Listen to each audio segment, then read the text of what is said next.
Bakit ka magbabayad ng €55 hanggang €60 kada buwan kung may mas affordable at government-funded na language school dito sa Spain? Legit at official pa. Gusto mong matuto ng Spanish pero ayaw mong gumastos ng mahal. Bago ka mag-enroll sa kahit anong language school sa Spain, kailangan mo munang malaman ito. Dahil ang Escuela Oficial de Idiomas o EOI ay isang official language school na government-funded. Dahil subsidized ito ng gobyerno. Mas affordable ang tuition kumpara sa ibang nag-o-offer at naniningil ng €55 hanggang €60 kada buwan. Kaya kung gusto mong matuto ng Spanish ng mas tipid at may opisyal na sertipikasyon pa, pakinggan mo muna ito.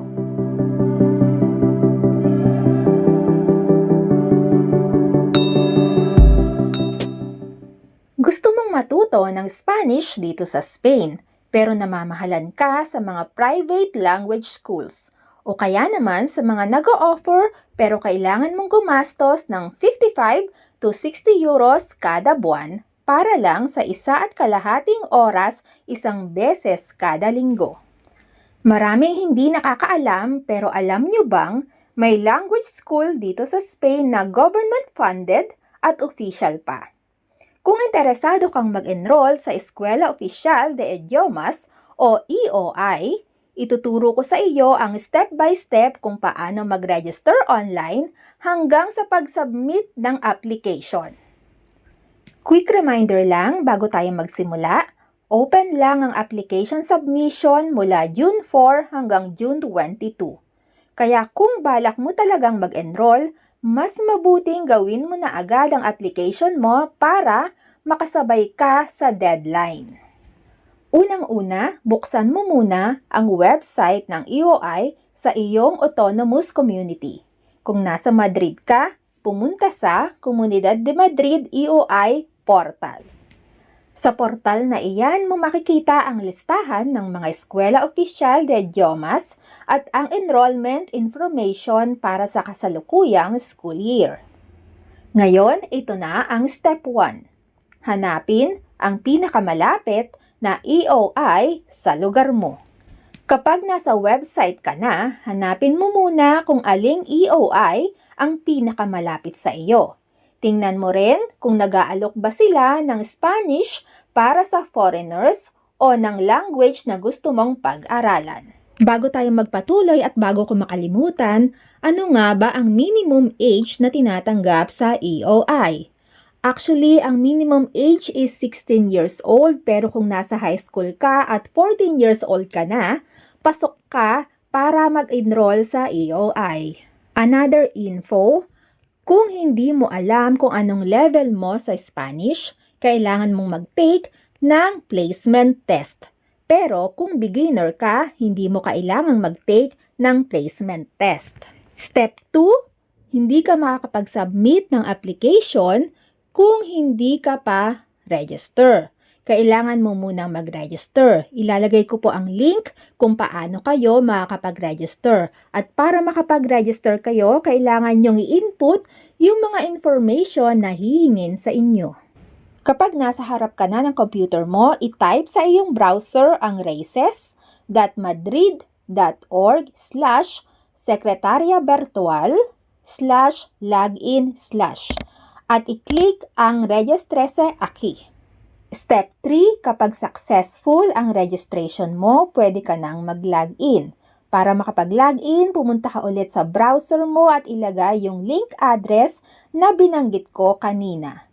Sa authentication at SCV, i-click ang acceder para makapag-login. Step 4, kapag nakapag-login ka na, dun mo lang makikita ang mga solicitudes na kailangan mong malaman. I-click ang Admission de Escuelas Oficiales de Idiomas, Alumnado, Presensyal, Semipresensyal, y Distansya. Tandaan na ang solicitudes para sa admission na binanggit ko ay visible lang hanggang June 22, 2026. Step 5, at dahil successful kang nakapag-login at naklik mo na yung admission, magiging visible na para sa iyo ang form para sa admission. Sundan lamang yung hinihingi sa form para fill-upan mo. Siguraduhin mo lamang na active ang email na gagamitin mo dahil dito ipapadala ang updates tungkol sa application na gagawin mo. Step 6, i-review ang application. Bago mo i-submit, make sure na i-double check mo muna ang lahat ng mga impormasyon na inilagay mo. Kasi kahit simpleng typo lamang sa pangalan o email address, pwedeng magdulot ng delay. Step 7, i-submit ang application. Kapag tama na ang lahat, i-click na ang submit button. Pagkatapos noon, makakatanggap ka ng confirmation o application reference number. Tip ko, i-screenshot mo kaagad yan kung ipinadala yan sa email mo. O kung sa telephone number mo naman, wala tayong problema yan. Kasi i-make sure mo lang na maisi-save mo yan.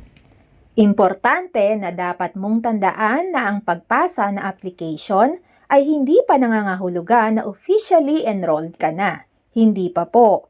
Application pa lang po ito, hindi ka pa enrolled. Ang ibig sabihin lang nito ay nakapag-submit ka na ng iyong request para makapag-aral sa EOI. Pagkatapos nito, aantayin mo pa kung ma-accept ng EOI ang application mo. Kapag accepted ka na, doon pa lang magsisimula ang enrollment process at iba pang susunod na requirements. At pinakahuli, Step 8, hintayin ang resulta. Pagkatapos ng application period, maglalabas ang EOI ng listahan ng accepted applicants. Karaniwan itong inaanunsyo sa website o ipinapadala sa email. Alright, good luck sa inyong application. Sana nakatulong sa inyo ang step-by-step guide na ito para mas maging easy ang inyong EOI application. If you like this video, please don't forget to give me a thumbs up at pwede mo ring i-share ang helpful video natin ngayon sa mga taong tingin mo ay nangangailangan. Bago tayo magtapos, kung bago ka dito sa aking channel, please subscribe to my channel at huwag mong kalimutang i-click ang all after ng notification bell para updated ka at wala kang mamiss sa mga susunod ko pang videos. Maraming salamat sa panonood. Once again, this is Gadang Pilipinas sa Espanya, sharing life one story at a time. Nos vemos en el próximo video. Hasta luego!